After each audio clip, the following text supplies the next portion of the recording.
21 जिला अध्यक्षों की लिस्ट जारी की है। जम्मू कश्मीर कांग्रेस अध्यक्ष तारिक हमीद कर्रा ने बधाई दी है। बारामूला से मीर इकबाल अहमद जिला अध्यक्ष बने हैं। कठुआ से पंकज डोगरा जिला अध्यक्ष बनाए गए हैं। जम्मू ग्रामीण से नीरज कुंदन जिला अध्यक्ष बनाए गए हैं। उधमपुर से सुमित मगरोटा जिला अध्यक्ष बनाए गए हैं। किश्तवाड़ से प्यारेलाल शर्मा को जिला अध्यक्ष बनाया गया है। तो कुल 21 जिलों के अध्यक्ष कांग्रेस ने उनके नामों का ऐलान किया है। जम्मू कश्मीर कांग्रेस ने नए जिला अध्यक्षों का ऐलान किया है और ऐसे में कांग्रेस ने 21 जिला अध्यक्ष की बाकायदा लिस्ट जारी कर दी है।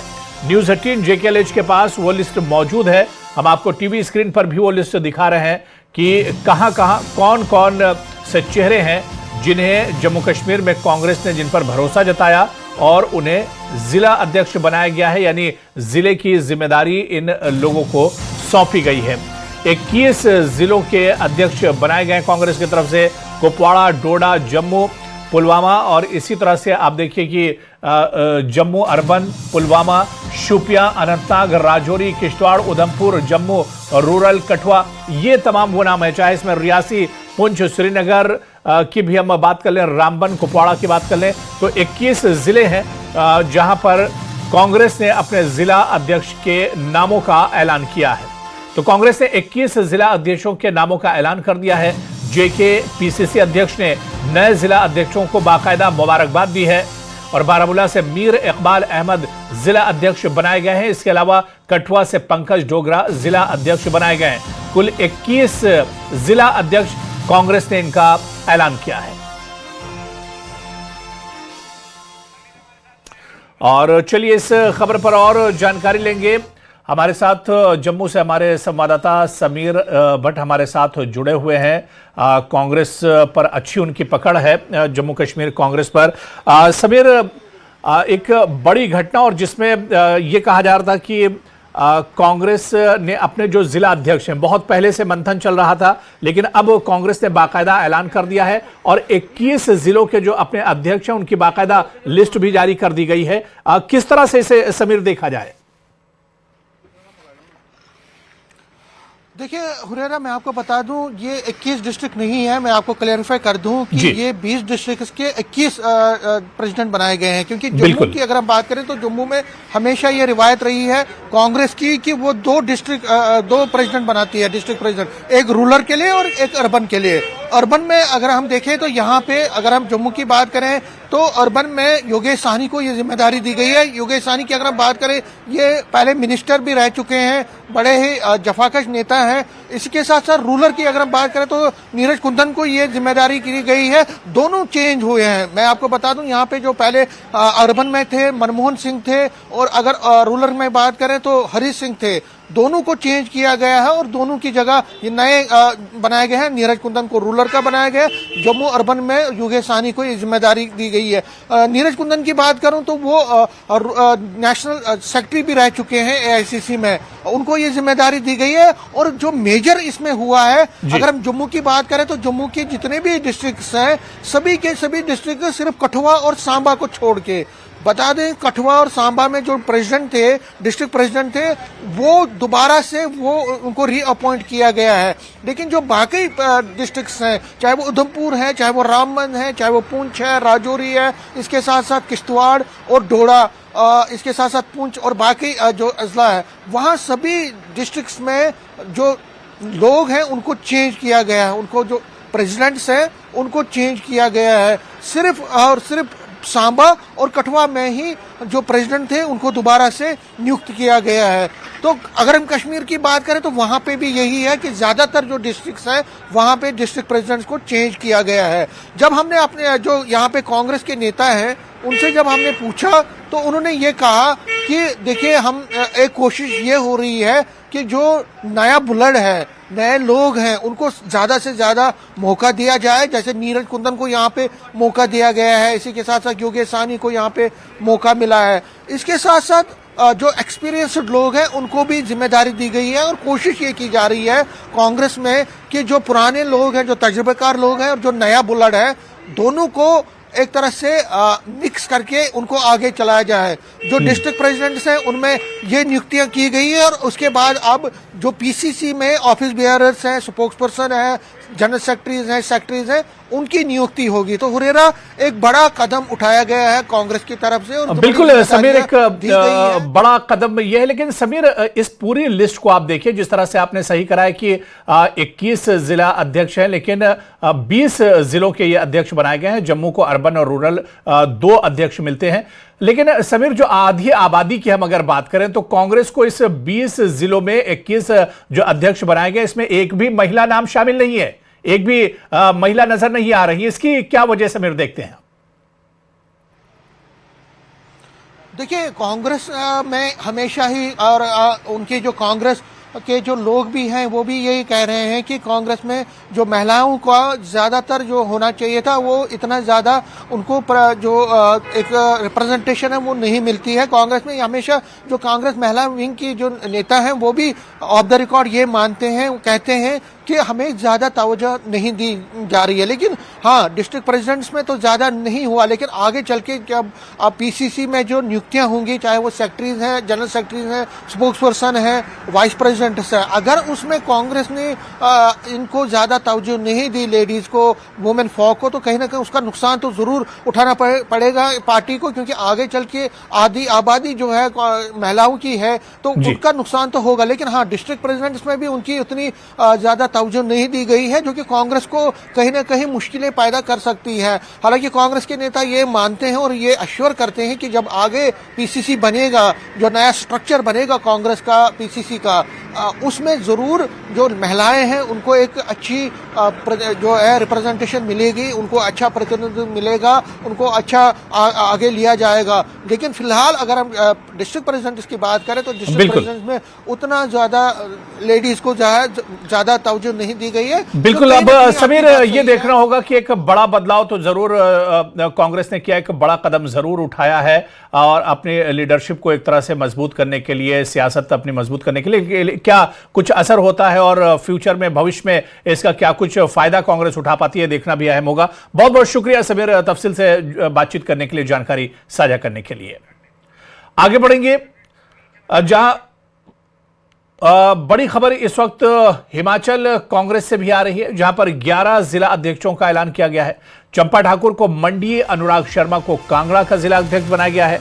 इसी तरह से सुमन शर्मा हमीरपुर, अंगरूप को लाहौल स्पीति, शेषराम आजाद को कुल्लू, सुरजीत भरमौरी को चंबा का जिला अध्यक्ष बनाया गया है। आनंद परमार को सिरमौर, सुभाष वेरमानी को सोलन कांग्रेस का जिला अध्यक्ष बनाया गया है। इंद्रजीत सिंह को शिमला शहरी कांग्रेस का जिला अध्यक्ष बनाया गया है। अंजना धीमान को बिलासपुर और देशराज गौतम को ऊना कांग्रेस का जिला अध्यक्ष बनाया गया। कांग्रेस की लिस्ट में किन्नौर और शिमला ग्रामीण के जिला अध्यक्ष का अभी ऐलान नहीं किया गया है। तो जम्मू कश्मीर की तरह से अब हिमाचल में भी 11 जिलों के अध्यक्ष के नामों का ऐलान किया गया है। और अब बड़ी खबर कठुआ से है, जहां केंद्रीय मंत्री डॉक्टर जितेंद्र सिंह लोगों की समस्याएं सुनेंगे। कठुआ बीजेपी ऑफिस में जनता दरबार लगाएंगे। भारी संख्या में लोगों के पहुंचने की उम्मीद है। केंद्रीय मंत्री के सामने अपनी समस्याएं लोग रख सकेंगे। उम्मीद जताई जा रही कि केंद्रीय मंत्री की तरफ से मौके पर ही कई समस्याओं का निपटारा किया जाएगा। तो डॉक्टर जितेंद्र सिंह लोगों की समस्याएं सुनेंगी। उनके ऑफिस में ही जनता दरबार लगाया जाएगा और उनकी कंस्टिट्यूएंसी और इसके अलावा आसपास के इलाकों के जो लोग, जिनके जो मसाइल होंगे, वो अपने मसले मसाइल लेकर इस जनता दरबार में पहुंचेंगे।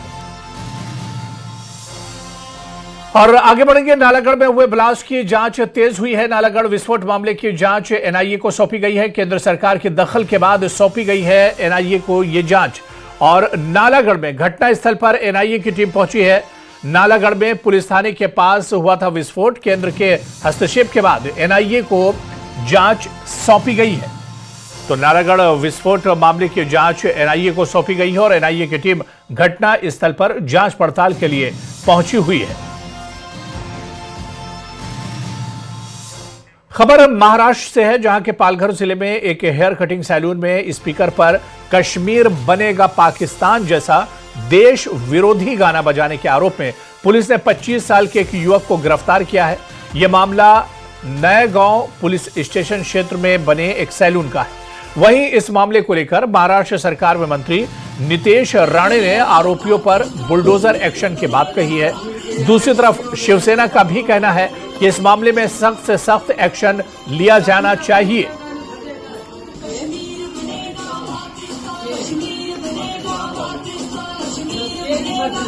पाकिस्तान का गाना बजा रहे हैं ये। अरे खा हमारा रहे हो रहा है, हमारे यहाँ रहे, सब कुछ कर रहे हैं, यहाँ गाना बजा रहे हैं उनका। मोबाइल में बजा तो मोबाइल है ऐसे जिहादी को यहाँ पाल के क्या मतलब मिलने वाला, कुछ मिलने वाला है आप लोगों को? कल को क्या करके जाएगा इसको पता है आप लोगों को? हमें अपने देश से मतलब है कि अरे हम नहीं थे मैडम, इतना एक मिनट तो गाना बज रहा है, इतना प्यारे पाकिस्तान से। क्या नाम? चलो पुलिस पे चलो। क्या नाम लिख लो? अच्छा। बांग्लादेश में हिंदुओं पर अत्याचार के मुद्दे को लेकर बीजेपी नेता संगीत सोम ने एक बार फिर अभिनेता शाहरुख खान पर गद्दार वाली टिप्पणी दोहराई है। शाहरुख खान की टीम कोलकाता नाइट राइडर्स के बांग्लादेशी क्रिकेटर मुस्तफिजुर रहमान को खरीदने को लेकर विवाद इतना बढ़ गया है कि क्रिकेट से निकलकर यह विवाद अब राजनीतिक और धार्मिक ध्रुवीकरण की तरफ बढ़ गया है। देखिए रिपोर्ट।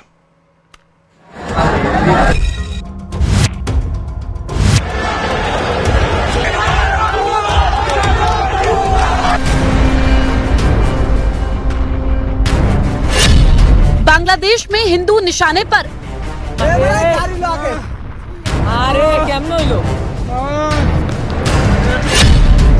भारत में टारगेट पर शाहरुख खान। केकेआर में बांग्लादेशी खिलाड़ी का विरोध तेज।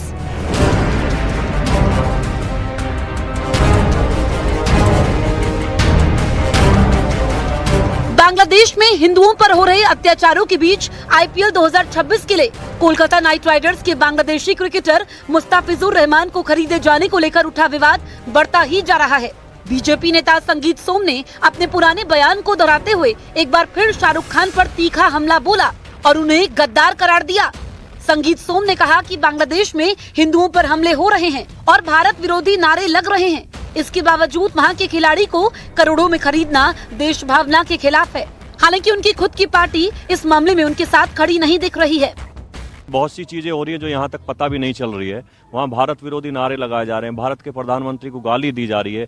उसके बावजूद शाहरुख खान जैसे गद्दार लोग, मैं इन्हें गद्दार इसलिए कह रहा हूँ कि इनके पास जो भी है आज भारत का दिया हुआ है, भारत की जनता का दिया हुआ है, लेकिन ये पैसा लगाते हैं कहाँ? जो देश भारत के खिलाफ काम कर रहा है उसके खिलाड़ी पे पैसा लगाएंगे, रहमान जैसे खिलाड़ी पे लगाएंगे। मैं शाहरुख खान जैसे लोगों को कहना चाहता हूं कि वो कामयाब नहीं हो पाएंगे इसमें, किसी भी कीमत पे वो यहाँ रहमान को खिला नहीं पाएंगे, ये एयरपोर्ट पार नहीं करा पाएंगे, एयरपोर्ट से बाहर कदम नहीं रख पाएगा रहमान।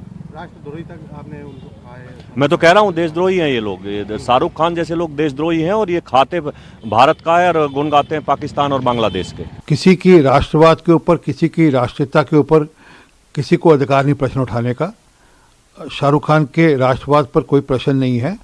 किसी की कोई निजी राय हो सकती है, हो, परंतु बांग्लादेश के जो खिलाड़ी को खिलाने की बात है, खेल और राजनीति को आपस में मिलाना नहीं चाहिए।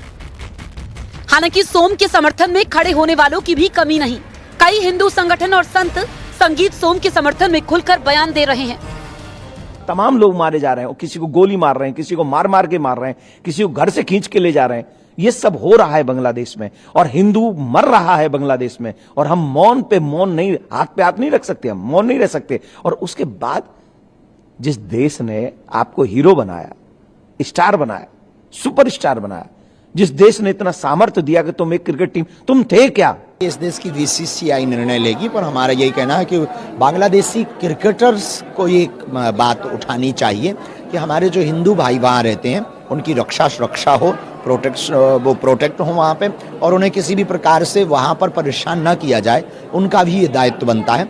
खेल खेल है, खेल में नियम नहीं होते, खेल के अपने नियम होते हैं और खेल पर कोई ऐसा लागू नहीं होता है। पर हम खेल के साथ ये कहेंगे कि राष्ट्र के लिए और समाज के लिए वो कुछ बोलें तो दुर्भाग्यपूर्ण है, वो तो करेंगे ही।